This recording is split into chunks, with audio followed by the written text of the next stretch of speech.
Bismillahirrahmanirrahim. Assalamualaikum warahmatullahi wabarakatuh. Waalaikumsalam warahmatullahi wabarakatuh. Sahabat beriman dimanapun berada, semoga kita selalu dalam lindungan Allah Subhanahu wa Ta'ala. Amin. Amin. Di video kali ini kita akan ngaji lagi bersama guru kita semua, Pak Ustadz Tanu. Assalamualaikum Pak Ustadz. Waalaikumsalam warahmatullahi wabarakatuh. Amin ya rabbal alamin. Dan saya ditemani oleh sahabat saya Bang Jainuddin. Assalamualaikum Bang Jain. Waalaikumsalam Pak Tung. Sehat Pak Tung ya? Alhamdulillah. Iman dimanapun berada, kali ini kami kedatangan tamu Mbak Yusniah dari Wonogiri bersama ayah dan ibundanya. Nah, Mbak Yusniah ini nanti akan bercerita kepada kita di sini dari penyakit yang pernah dialami, yaitu skizofrenia, yang banyak sekali terjadi atau terjangkit di Indonesia ini gitu Ci ya? Iya, benar. Dan menghantui keluarga. Menghantui keluarga dan yang lain-lain. Pokoknya mudah-mudahan ini nanti bisa bermanfaat untuk kita semua ya. Amin ya rabbal alamin. Mbak Yusniah? Iya Pak. Assalamualaikum. Waalaikumsalam warahmatullahi wabarakatuh. Bapak, Assalamualaikum Pak. Waalaikumsalam warahmatullahi wabarakatuh. Cinten asmane Pak? Sumino. Pak Sumino. Pak Sumino. Ibu, Assalamualaikum Ibu. Waalaikumsalam warahmatullahi wabarakatuh Pak. Amin ya rabbal alamin. Cinten Bu? Bu Sikem. Pak Sumino. Nah, Mbak Yus, mungkin saya mau bertanya dulu nih sama Mbak Yus ya. Yang dirasakan awal itu apa sebenarnya sebelum itu muncul penyakit skizo itu Mbak? Ya itu apa ya? Ya suka ya agak badan nggak enak. Badan nggak enak? Ya kepala pusing. Oke, kepala pusing. Terus suka ngomong sendiri. Nah, langsung suka ngomong sendiri gitu ya Mbak? Iya. Mbak Nia ini apakah sebelum mendapatkan boleh dikatakan penyakit skizo ini, apakah ada tekanan-tekanan dari orang tua atau suami sehingga Mbak Nia ini sampai suka ngomong sendiri dan lain-lain? Ya nggak ada Pak, kadang-kadang ya suka ada, kadang ada suara ada yang mengganggu gitu, inginnya aja marah gitu. Terus kan saya penyakit waktu itu belum punya suami. Oh belum? Belum, sudah punya suami, udah berobat poli jiwa itu. Nah, Mbak Nia suka ngomong sendiri tapi ngerti apa yang diomongin? Ya kadang-kadang apa ya suka ngomong gitu kan ada suara apa, itu saya kan ikut-ikutan. Katanya ada suara kambing itu, saya kan gini, aduh suaranya kambing, itu kok kenapa, apa kamu lapar? Saya itu ngomongnya sendiri gitu. Oh gitu. Ada suara kambing? Iya. Mbak misalnya gitu? Di kepala itu? Beneran.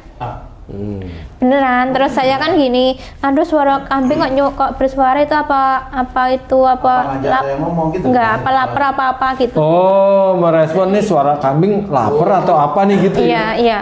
Padahal orang sekelilingnya nggak dengar suara kambing? Enggak ada. Oh gitu. Nah, apalagi tuh Mbak yang biasanya yang menakutkan ada nggak? Ya kadang-kadang menakutkan, kadang-kadang itu sama saya itu ada suara, kayak ada suara orang teriak-teriak gitu. Oh, orang teriak. Iya, takut saya ada orang yang meninggal gitu.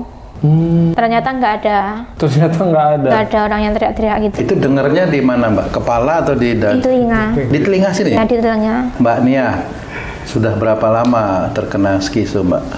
Ya, 17 tahun. 17 tahun? 17 tahun. Kalau sekarang umurnya berapa? 35. 35 dikurang 17 berarti 18. umur 18. Iya, umur 18 tahun. 18 tahun. Itu baru kenanya, berarti udah menikah ya? Belum. Belum, 18 belum menikah. Belum, nikahnya 23. Oh, 5 tahun kemudian ya? Iya. Nah, sekarang saya balik nanya ke Bapak dan Ibu nih. Bapak, Ibu, Mbak Nia ini ngomong sendiri ini sebelumnya apa Bapak Ibu tahu kenapa? Taunya saya itu ketawa sendiri. Terus kalau saya lagi waktu masih ngerokok, saya ngerokok di kursi itu, dia mah ada sebelah sono tuh ngomong sendiri, saya samperin, ternyata ya nggak ada temennya sama sekali. Oh, gitu. Terus saya cari dukun lah, namanya orang Jawa. Oh, orang pinter. Nah, Dukun bukan orang pinter. Kata lain itu, kata lain. Jadi dukun itu 4 tahun itu. Ketemu Ustadz Danu dikasih tahu orang atau gimana? Saya cari di TV, lihat di TV gitu, di TV gitu. Wah, alhamdulillah. Lihat di YouTube. Saya saking ngeblank bingung kemana arah saja anak saya ini sembuhnya dari ya Allah. Ngeblank tapi bisa nonton YouTube. Iya Pak. Terus ya Allah kasih unjuk saja yang benar, yang lurus jalannya yang benar di mana ya Allah. Saya gitu terus. Ya itu saya setiap istirahat lihatnya YouTube Pak Ustadz Danu itu, ya sama Pak Antung sama Pak Cici. Berapa kali ke Ustadz Danu? Udah 2 kali ini. Udah 2 kali Iya. ini. Kalau YouTube langsung saya hampir tiap hari. Nonton. Iya, nonton. Terus hubungannya YouTube ada dengan Mbak Yusnia, ada sesuatu manfaat yang bisa langsung? Ya kemungkinan anak saya kalau bawa ke sini mudah-mudahan Allah memberi kemudahan bisa tercabut gitu. penyakitnya. Oh. Soalnya saya sudah tak rasa tuh pengetahuan saya udah tepung gitu. Tepung apa? Kemana-mana udah Itu bahan mie. udah tak samperin kok begitu-begitu terus. Oh, gitu nggak loh, ada Pak. perubahan. Iya. Nah, berapa waktu yang lalu ketemu Ustadz Danu yang pertama? Pak 3 bulan ini. 3 saya bulan kesini, ini. ya. Baru ya. Pertama baru. kali ketemu ada perubahan? Ada sedikit tapi begininya belum ada 2 minggu ini. Oh, terus yang kedua saat ini? Iya. Nah, perubahan besarnya ini belum ada 2 minggu? Belum Pak. Oh, tapi yang penting ada perubahan. Ada perubahan ya. Masih ngomong sendiri, masih kadang nangis sendiri ya Allah, anakku gimana ya Allah. Apa Mbak yang dirasain Mbak Nia setelah ditangani Pak Ustadz Danu? Yang dirasa Ya, apa Mbak? ada perkembangan Pak, ada perkembangan ya, terasa enak di badan itu. Dulunya otot seperti sakit itu sekarang sudah tidak. Otot sakit itu, rasakan sakit. Sekarang sudah enak Pak. Alhamdulillah. Ya, Ustadz, Mbak Nia ngomong otot sakit sama perubahannya ototnya udah membaik, terus yang dirasakan ngomong sendiri udah berkurang. Hubungannya apa tuh Ustadz tuh? Antara otot sama ngomong sendiri. Ya. Bismillahirrahmanirrahim. Assalamualaikum warahmatullahi wabarakatuh. Waalaikumsalam warahmatullahi wabarakatuh. Amin ya rabbal alamin. Jadi memang teman-teman yang terkena skizofrenia itu memang ada di pikiran atau di pendengaran atau di penglihatan, motorik, memori itu ada yang ngehack, ada yang Mengendalikan. mengendalikan. Nah, yang mengendalikan ini makhluk. Nah, kalau Mbak Nia ini tidak hanya cuma suara-suara saja, tetapi Mbak Nia ini sudah setengahnya kesurupan, khususnya daerah mulut. Jadi kayak ngomong sendiri. Nah, itu sudah karena apa? Karena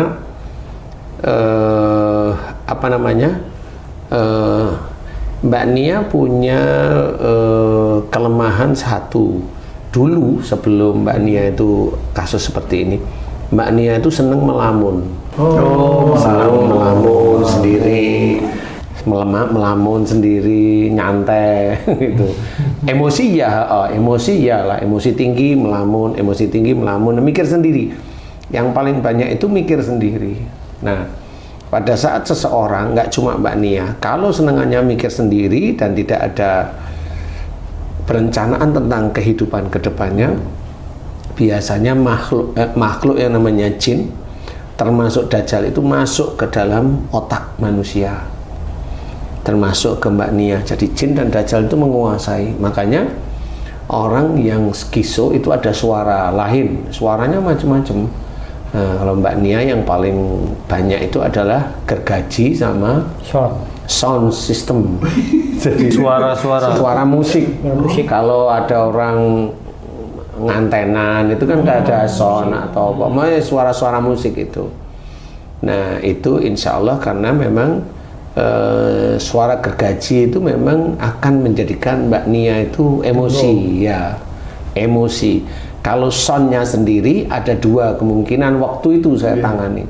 Sound itu adalah bisa menjadikan emosi atau Mbak Nia pengennya seneng, pengennya itu seneng. tergantung musiknya nih.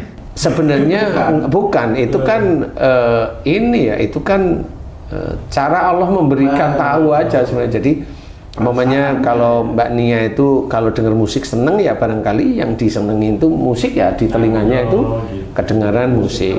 Nah, di titik itulah sebenarnya jin itu tidak cuma masuk di dalam kepala seseorang, tapi masuk ke dada, masuk ke jantung, masuk ke ulu hati atau ke hati.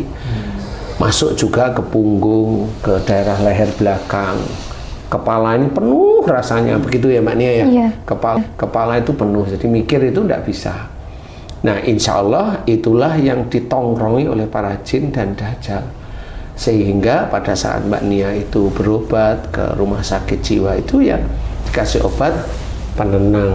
Kasih obat penenang itu aja. Tapi sampai waktunya, sampai ketemu sama saya itu masih suara itu masih tetepan. Cuma alhamdulillah pada saat saya memberikan gambaran, alhamdulillah Mbak Nia itu mengerti yang saya maksud, mengerti, kemudian belajar jangan begitu lagi, insya Allah mau istilahnya, insya Allah mau, kemudian berusaha. Karena kondisi Mbak Nia itu karena Mbak Nia gini, kesulitan Mbak Nia pada waktu itu adalah Mbak Nia kalau diajak bicara itu dulu ya, senengannya itu kayak punya pikiran sendiri. Sehingga pada saat saya ngomong waktu itu ya Mbak Nia setengah-setengahnya mengerti tapi setengahnya itu ngalamun. Begitu aja. Sulit komunikasi ya. Ya, waktu dulu karena sulit ya. Ngobrol itu sulit sih. Sulit sekali. Hanya cuma ngeliatin gini, tengok-tengok gini, sulit sekali. Nggak fokus deh ya? Nggak pernah bisa fokus. Nah, alhamdulillah sekarang bisa bicara itu alhamdulillah. Iya. Makanya kalau Ibu tadi bilang baru 2 minggu, nah titik itulah sebenarnya Allah mengizinkan Mbak Nia itu lebih apa istilahnya cenderung kesembuhannya itu sudah di depan mata ceritanya. Jadi ini sebenarnya semuanya dari Allah. Karena apa? Insya Allah ikhtiarnya Mbak Nia mengerti, mau, jangan lakukan itu ya, ngalamun belajar untuk tidak. Kemudian belajar untuk kalau diajak bicara sama orang itu fokus. Nah itu baru proses belajar. Kemudian juga dibantu oleh doa Bapak Pak Sumino sama Ibu Sumikem, ya Bu, Sikem Ibu, Sikem, Sumino sama Sumikem, Sikem, Sumino sama Bu Sikem. Nah, dari doa-doa beliau ini, alhamdulillah Allah mengizinkan untuk Mbak Nia itu mulai membaik. Suara gergajinya alhamdulillah sudah tidak ada. Sudah tidak ada. Kemudian suara sound sudah tidak. Tinggal nunggu mau bikin suara sendiri. Nanti apa? Rekaman. Bukan. Mau kalau nikahan kan kan ada sound biasanya kalau. Oh, sebentar lagi mau nikah nih. Iya, mudah-mudahan. Ya, Allah mengizinkan nikah. Mau pengen nikah lagi, Mbak? Ya, nggak tahu. Insya Allah. Loh kok nggak tahu Insya Allah, sih? Pak, insya Allah. Insya Allah jawabannya Insya Allah. Kalau Allah mengizinkan. Insya Allah seperti itu, Ci. Jadi Iya, Pak. berhubungan antara psikis sama otot-otot tubuh itu seperti itu. Jadi semua otot tubuhnya Mbak Nia atau siapapun orang yang kasusnya mirip-mirip Mbak Nia, otot tubuh itu dikuasai oleh jin. Sehingga badan itu tidak nyaman sekali. Males hawanya. Wah, hawanya males, tidur mulu gitu, seperti itu. Ngantuan, tidur, seperti itu. Nah, saya mau nanya Pak Ustadz nih. Pak Ustadz biasanya kan orang skizo itu mendengar bisikan suruh ini, suruh itu. Tapi mbaknya enggak seperti itu. Itu ada bedanya Pak Ustadz? Tingkat keskizoannya itu Pak? Enggak, itu tergantung cara berpikir aja. Kalau mamanya Mbak Nia ini kan tipikalnya kalau digris ini itu diapain ya? Diganggu itu marah. Oh, digangguin. Biasanya marah lah. Marah itu walaupun marahnya nggak harus keluar ya, atau keluar sama aja. Intinya nggak suka diganggu. Jadi pinginnya diem ya diem aja gitu. Apakah penyakit skizo bisa menurun Pak Ustadz? Kalau menurun enggak, insya Allah enggak. Secara psikis ya, karena cuma mentalnya dari orang tuanya bisa nurun. Mentalnya dulu, bukan penyakitnya nih. Mentalnya bisa. Jadi umpamanya kalau Mbak Nia ini orangnya memang introvert, pendiam, jarang mau cerita. kemudian emosinya tinggi, kemudian melamun. Nah, titik-titik ini kan lemah. Oh, itu yang bisa turun Pak Ustadz. Nah, itu bisa turun ke anak. Nah, nanti kalau anaknya ada masalah, ya mirip. Jadi bukan skizofrenianya atau halusinasinya yang nurun, bukan. Berarti supaya nggak nurun harus berubah. Harus berubah. Salah satu perubahan adalah yaitu belajar agama dengan baik sehingga tahu. Belajar agama dengan baik sehingga tahu, sehingga juga belajar untuk tidak melamun lagi, tidak emosional, tidak macam-macam yang dilarang oleh Allah Ta'ala itu belajar untuk tidak dikerjakan. Jadi insya Allah anaknya nanti kan bisa tidak skizo, insya Allah seperti itu. Nah, mudah-mudahan cerita dari Mbak Nia, Pak Sumio, mudah-mudahan bisa menjadi manfaat bagi diri kita. Nah, cara doanya juga ringan, nggak terlalu sulit, karena skizo saya pernah ngajarkan doa-doa untuk skizo itu gimana, untuk menganalisa bagaimana juga ada. Jadi kasus di Mbak Nia ini beda, karena biasanya skizo itu ada omongan, tapi di Mbak Nia malah gergaji suara. Nyeng gitu ya? Iya. Nah, iya nyeng, saya tahu maksudnya. Jadi nggak pernah ngomong tapi suara gergaji itu ngerti saya, bukan sing serok, serek, bukan. Tapi yang nyeng. Tapi ngerti Mbak Nia itu suara gergaji? Tahu kalau di desa itu kan sering motong kayu kan pakai senso ya. Itu sebenarnya yang ganggu. Nah, itu kalau denger kan emosinya kuat biasanya. Maunya marah. Nah, sebenarnya bunyi senso itu sendiri terjadi karena Mbak Nia itu mudah sekali emosi. Seperti itu, dan nggak mau diganggu sama Allah Ta'ala, ya dimasukkanlah senso tersebut di telinga sama suara apa tadi? Son, ya seperti itu. Suara kambing gimana tuh? Suara kambing itu ya gitu, tiba-tiba ada diajak ngomong kali kambingnya lapar, tapi memang nggak bisa disalahin sih. Alhamdulillah memang setelah ketemu obrolannya nyambung bener, alhamdulillah nyambung. Sangat nyambung sekali, jadi kayak Haji J sama saya seperti itu. Iya. Seperti itu sih. Alhamdulillah nyambung. Seneng saya. Seneng alhamdulillah. Dan memang ibu tadi cerita ya sekitar 2 minggu. Hari ini mulai membaik kuat sekali. Alhamdulillah. Insya Allah. Makanya tadi sempat ada tambahan doa lagi apa? Kalau bisa dapat jodohnya, dipercepat gitu. Oh iya. Ya, alhamdulillah. Nah, mudah-mudahan ini bisa manfaat bagi teman-teman beriman semuanya ya. Wallahu a'lam. Alhamdulillah. Terima kasih banyak Pak Ustadz penjelasannya. Mbak Nia, terima kasih ya kedatangannya. Bapak, Ibu, terima kasih banyak. Terima kasih atas pertolongannya. Ya, amin. Sahabat beriman dimanapun berada, alhamdulillah ya, mudah-mudahan tayangan kami kali ini bisa banyak manfaat untuk kita semua, khususnya bagi sahabat beriman yang kalau ada menderita skizofrenia ya. Mudah-mudahan ini semua manfaat. Sampai jumpa di video kami yang lain. Wassalamualaikum warahmatullahi wabarakatuh. Waalaikumsalam warahmatullahi wabarakatuh.